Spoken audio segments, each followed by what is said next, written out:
మొఘల్తూరు అనే రాజ్యంలో ఆ రాజ్యంలో మాధవి అనే రాజకుమార్తె ఉండేది. ఆమె చూడగానే అందరూ మంత్రముగ్ధులైపోతూ ఉండేవారు. ఆ అందంతో పాటు ఆమె ధనవంతురాలు కావడం వల్ల మాధవి తన సౌందర్యాన్ని, సంపదను గురించి ఎంతో గర్వంగా ఉండేది. మంచి విద్య కూడా నేర్చుకుంది. కాని ఆమె గర్వం కారణంగా ఎవరి మాటల్ని పట్టించుకునేది కాదు. ఒకరోజు ఓ కవి, మహాస్వామి రాజదర్శనానికి వచ్చారు. రాజు అతని కవిత్వాన్ని ప్రశంసిస్తూ మాధవిని అతనికి సేవ చేయమని అనుమతించారు. మాధవి మాత్రం వ్యంగ్యంగా నవ్వుతూ, ఒక పాత బట్టలు వేసుకున్న కవి కోసం నేనేం సేవలు చేయాలి అని చెప్పింది. అది వినిన రాజు కొంచెం కలత చెంది మాధవికి ఓ పాఠం చెప్తానని నిర్ణయించాడు. ఒకరోజు మాధవిని తన బంగారు రథంలో గ్రామాల పర్యటనకు పంపించాడు. అది ఒక పల్లె. అక్కడ రోడ్లపై చిన్న పిల్లలు అల్లాడుతూ, వృద్ధులు ఆకలితో అలమటిస్తూ కనిపించారు. మాధవికి అసహ్యం వేసింది. అయినా రథం ఆపి గ్రామంలోకి ప్రవేశించింది. ఓ గుడిసెలో తినడానికి ఏమీ లేక ఏరుస్తున్నాడు. ఇంతవరకు మహల్స్లో బంగారు పాత్రల్లో విందులే చూసిన మాధవికి ఇది కొత్త అనుభవం. మానవుని దుస్థితిని చూసి ఆమె హృదయం తొలిసారి కదిలింది. ఆమె తల చుట్టుకున్న పట్టు రుమాలు తీసి ఆ బాలుడికి చుట్టింది, రథలోని తినుబండారాలు ఇచ్చింది.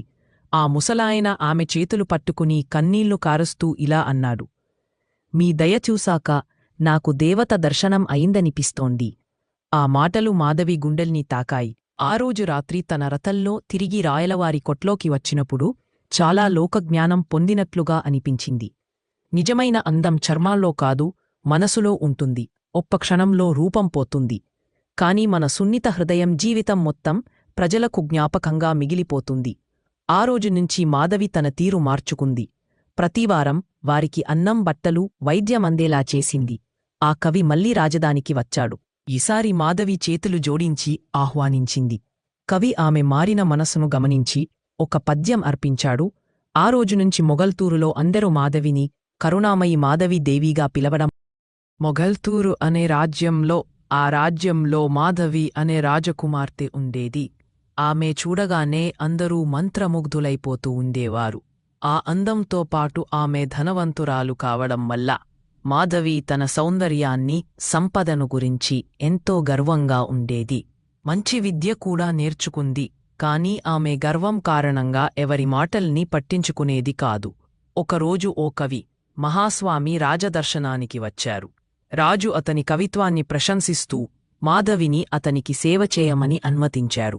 మాధవి మాత్రం వ్యంగ్యంగా నవ్వుతూ, ఒక పాత బట్టలు వేసుకున్న కవి కోసం నేనేం సేవలు చేయాలి అని చెప్పింది.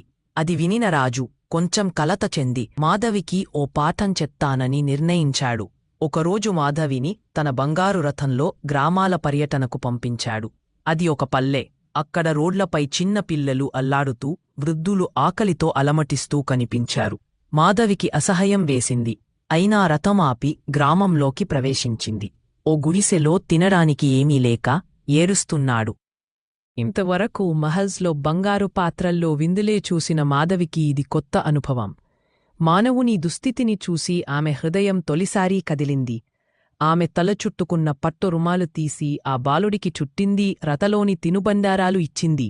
ఆ ముసలాయన ఆమె చేతులు పట్టుకుని కన్నీళ్లు కారుస్తూ ఇలా అన్నాడు: మీ దయ చూశాక నాకు దేవత దర్శనం అయిందనిపిస్తోంది.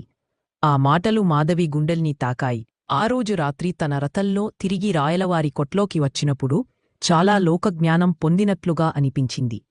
నిజమైన అందం చర్మాల్లో కాదు, మనసులో ఉంటుంది. ఒక్క క్షణంలో రూపం పోతుంది.